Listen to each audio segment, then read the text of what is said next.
আমি ডিপ জলের মতো পুরো সিনেমায় দাপিয়ে অভিনয় করতে চাই। চাঁদাবাজি করবো আমি কি ফকুন্নির পোলা?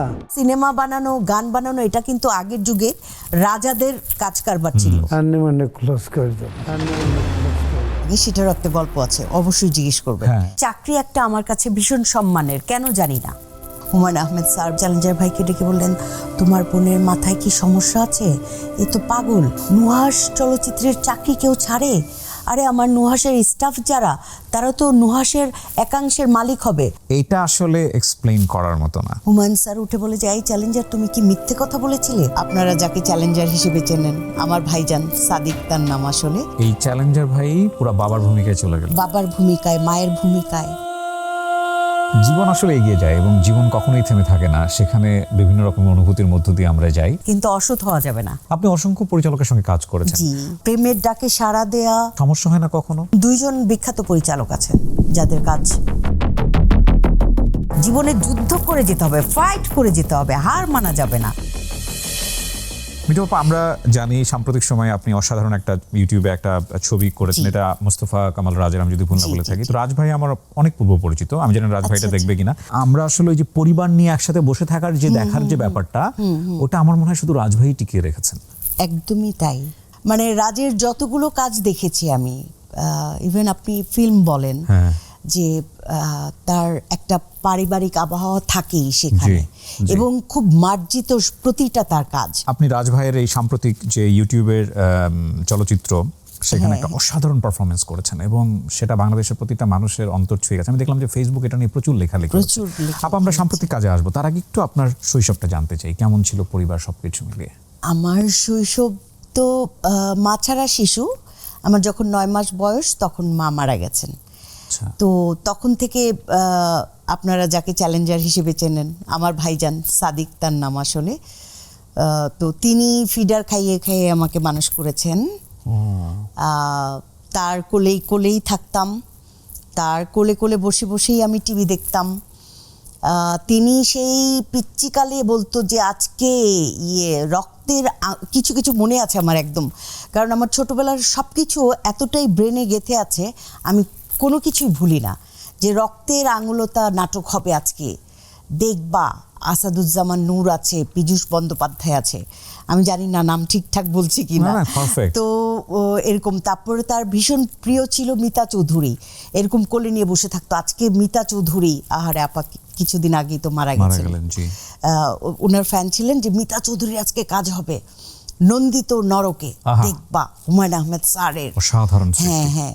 তৎকালীন আমলে আমার মনে হয় মা ছাড়া একটা শিশু, ওটা রীতিমতো যুদ্ধ করার সামিল। আমার মনে হয় যে আমি বিশ্বযুদ্ধ পার করে এসেছি, এটাই আর কি। আমার দাদি ছিলেন, তো একটা পর্যায়ে যেমন স্বাভাবিক, খুব স্বাভাবিক যে আমরা ছোট ছোট এতগুলো ভাই বোন, আমার বাবাকে বিয়ে করালেন, তখন স্টেপ মম ছিলেন, তো টর্চার্ড চাইল্ড ছিলাম আর কি আমি। তখন আমার দাদি, মানে আমার যে ভাইজান, মানে চ্যালেঞ্জার ভাই, ওনার ম্যাট্রিক পরীক্ষা, আর আমি তখন 3-4 বছর বয়স, আমাকে নিয়ে গ্রামে চলে গেলেন আর কি, যে এখানে রাখা যাবে না। ঢাকাতে ছিলেন ওই সময়টাতে আপনারা? হ্যাঁ, ঢাকাতে মালিবাগে, সেটারও একটা গল্প আছে, অবশ্যই জিজ্ঞেস করবে। ঢাকায় যে মালিবাগ আমাদের নিজেদের বাড়ি ছিল, এখন নাই, এই প্রসঙ্গে আমি বলতে চাই। ডেফিনেটলি। এবং বাড়িতে গেলেন কি, মানে সামহাউ ফ্যামিলি? দেশের বাড়িতে আমার দাদু নিয়ে গেলেন। আচ্ছা। তো দাদু নিয়ে গেলেন, তো সেখানে আমি ওই পানিতে পড়ে থাকি। পানিতে পড়ে থাকার ধরুন যেটা হয়েছে, যে আমি খুব ভালো সাঁতারু, এখনো পর্যন্ত আপনি আমাকে পানিতে ফেলে দিবেন, আমি ভেসে থাকতে পারবো, যদি আপনি খাদ্য দেন আমি 7 দিন ভেসে থাকতে পারবো। তো সেখানে ওই বেড়ার স্কুল, সরকারি প্রাইমারি স্কুল, সেটা বেড়ার মাটি খুঁড়ে খুঁড়ে চোরের মতো শীত কাটতাম। তারপর ফার্স্ট বেঞ্চে আমাকে বসতেই হবে, সেখানে বসতাম। তারপরে যেটা হলো যে আসলে একটা মা তো অন্যরকম জিনিস, যে একটা পর্যায়ে আমার নাক মুখ দিয়ে অনর্গল বমি হচ্ছে আর কৃমি বের হচ্ছে, অনর্গল সারাটা রাত। সেটা আমার এখনো মনে পড়ে যে কেমন লাগতো আর কি। আমার দাদু আমার ফুফাতো ভাইকে বলল যে ওকে একটু ভোর 5 ফজর আজান দিল, যে ওকে ডাক্তারের কাছে নিয়ে যা। তৎকালীন আমলে হয়তো বা ডাক্তাররা জেগে থাকতেন, নামাজ কালাম পড়তেন। তো আমার এইটুকু মনে আছে যে কাঁধে ফেলে আমার ফুফাতো ভাই দৌড়, ডাক্তার এটা বলেছিলেন যে এই বাচ্চাটা আর 10 মিনিট হলে মারা যেত নিঃশ্বাস আটকে। মানে এই যে কৃমি হয়েছে এটা তো মায়েরা খেয়াল করে, এটা তো আসলে আমি নিজেরটা নিজে বোঝাতে পারছি না তাদেরকে, বলতে পারছি না। আমি বাথরুমে যেতাম খুব ভয়ে কাঁপতাম যে এখন সাপ বের হবে স্টুল দিয়ে। মানে এই যে তারপর আমার ভাই বোনকে মিস করতাম, তারা থাকতো ঢাকায়, এক একজন এক এক জায়গায়।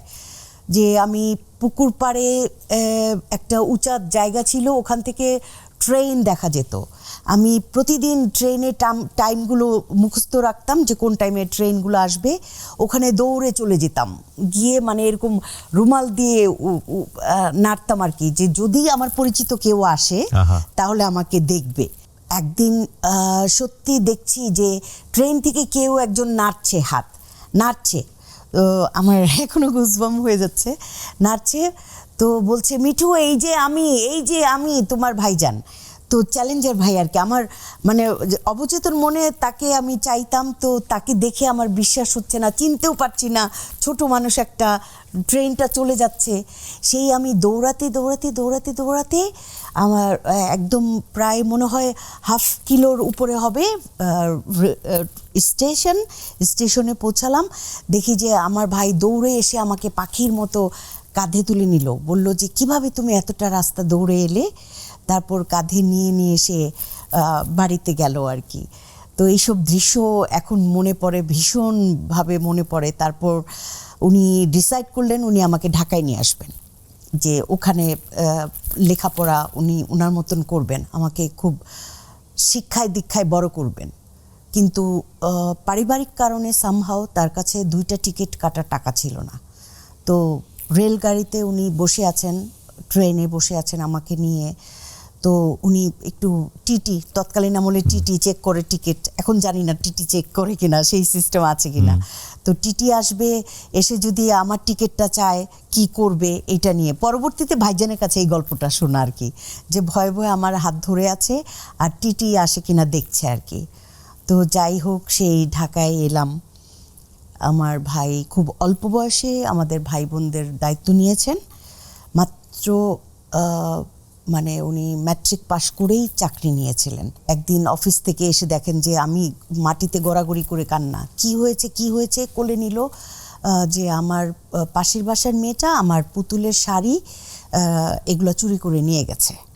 তারপরে ওই অবস্থাতেই না খেয়ে, মানে উনি লাঞ্চ আওয়ারে এসেছিলেন আর কি, ওই অবস্থায় না খেয়ে দর্জির দোকানে গেলেন, গিয়ে দর্জির ওই যে টুকরা টাকরা কাপড় এনে আমাকে ঠান্ডা করে দিয়ে তারপরে তড়িঘড়ি করে আবার অফিসে গেলেন।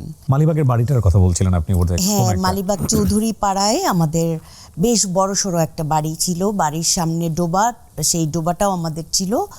তো ওখানেই আমার ভাইদের জন্ম, আমার বোনদের জন্ম, আমার জন্ম। তারপর 25 বছর আগে কিংবা 20 বছর আগে এরকম হবে মনে হয়। তখন আমার বয়সটা বেশ অল্পই, আর আমি বেশ বোকাশোকাই। তো তখন শুনলাম যে ওটা দখল হয়ে গেছে। দলের নাম না বলি, কোন নেতা এসে বলল যে এটা নাকি আমার বাবা টিপসই দিয়ে জমিটা কিনেছিলেন, এটা কি রাতারাতি। আর আমার বাবা খুবই বোকাশোকা মানুষ, উনি রাতারাতি ওই বাড়ি ছেড়ে ভয়ে উনি আমার ভাইজানের বাসায়, চ্যালেঞ্জার ভাইয়ের বাসায় আশ্রয় নিলেন আর কি। তারপর থেকে ওই বাড়ি ভেঙে ওখানে নাকি 5-6 তলা করা হয়েছে। তো ওই বাড়ির পাশের বাড়িতে যারা থাকতেন, একদিন কক্সবাজারে একজন এসে বলল যে আমার নাম অমুক আপা, সম্ভবত পপি আপা, সম্ভবত তুমি আমাকে চিনবে না, আমি তোমাকে চিনি, আমি তোমাদের পাশের বাড়িতেই থাকতাম। তো আমি তাকিয়ে বললাম যে আপনি কি হারুন ভাইয়ের বোন? বলে যে হ্যাঁ হ্যাঁ হ্যাঁ, তোমার মনে আছে? আমি বললাম যে মনে আছে এই কারণে যে যখন আমার স্টাফ মম আমাকে আক্রমণ করতে আসতো, তখন একজন শুকনা চশমা পরা সাদা শাড়ি এক পার একজন মহিলা দৌড়ে আসতেন এবং আমাকে বাঁচানোর চেষ্টা করতেন। ওটা আপনার মা, ওটা আমার মৃত্যুকালেও ওনার চেহারা ভেসে উঠবে।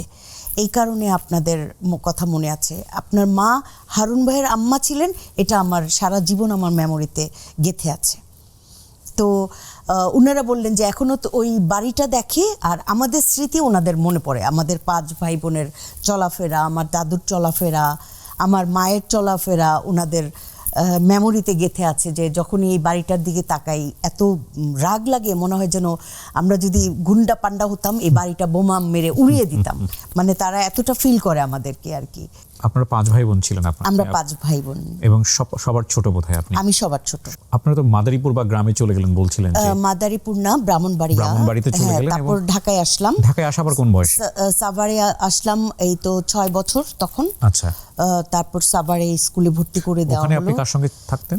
চ্যালেঞ্জার ভাইয়ের সঙ্গে। আচ্ছা। আমার সব ভাই বোনকে উনি একত্রে জড়ো করলেন। কেউ চলে গিয়েছিলেন নানার বাড়িতে ধামরাই, কেউ চাচার বাড়িতে, সবাইকে উনি জড়ো করলেন। বাবা কোথায় তখন? বাবা স্টেপ মমের কাছেই Okay, ছিলেন, okay. ওখানেই ছিলেন। ওনার সাধ্য ছিল না অথবা ইচ্ছা ছিল না আমাদের খোঁজ খবর নেবার। তো পুরোটাই চ্যালেঞ্জার ভাই সাদিক ভাইজান, আমার ভাইজান সববার লেখাপড়ার দায়িত্ব নিলেন। তখন উনি ওই পদ্মা গ্রুপ উনি পদ্মা গ্রুপে চাকরি করেন। উনি বিয়ে শাদী করেছেন না? তখন উনি বিয়ে শাদী করেননি। এই চ্যালেঞ্জার ভাই পুরো বাবার ভূমিকায় চলে গেল। বাবার ভূমিকায়, মায়ের ভূমিকায়। আমরা আসলে যাই কিছু করি না কেন আমাদের জীবনে, আমরা একটু চারপাশ থেকে শিখেই করি। সেখানে আমাদের স্কুল কলেজ আছে, তারপরে পরিবার আছে, তাই না? আমরা এখান থেকে শিখেই আজকে আপনি যে অভিনয় করছেন, আমি বিশ্বাস করি এটা আপনার ব্যক্তি জীবনের অনেকখানি আছে এখানে।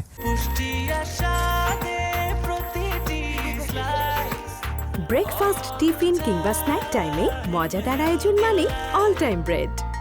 বাবা থেকেও এক ধরনের না থাকা, মা ছোটবেলায় চলে গেছে, তো ভাই বাবা মায়ের ভূমিকায় মানে কেমন ছিল আসলে? ওটাই যে আমার জীবনটা, আমি মনে করি আমার জীবন পুরোটাই শূন্য। এই যে আমি এত ফেমাস মনিরা মিঠু সবার কাছে, আমি কিন্তু রাস্তাঘাটে এখনও ভুলে যাই। যখন কেউ বলে এই মিঠু আপা আসসালামু আলাইকুম, বলছি ওয়ালাইকুম আসসালাম, ভাবি যে আমার পরিচিত কেউ। আমার পুরোটা জীবনই শূন্য। আমার একমাত্র পাওয়া বলতে এই যে জনপ্রিয়তা, এটাই আমি বলবো। আমার আর কোনো প্রাপ্তি নাই আমার জীবনে। আমি মা বাবার আদর পাইনি, ভাইয়ের আদর পেয়েছি, ভাই মারা গেলেন। মেজো ভাইয়ের আদর পেয়েছি, মেজো ভাই মারা গেলেন 2 বছর আগে।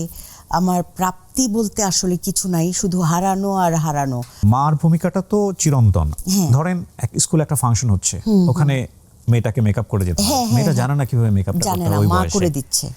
এবং মা যখন থাকে না, সে ওই মেকআপ ছাড়া স্কুলে যাচ্ছে এবং সহপাঠীদেরকে যখন দেখছে যে না সবাই সে সাজুগুজু করে আসছে কিন্তু আমার নাই, তখন যে ফিলিংসটা হয় এটা আসলে এক্সপ্লেইন করার মতো না।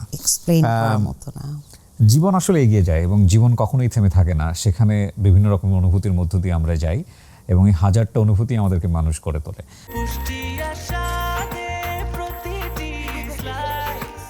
ব্রেকফাস্ট, টিফিন কিংবা স্ন্যাক টাইমে মজাদার আয়োজন মানে অল টাইম ব্রেড।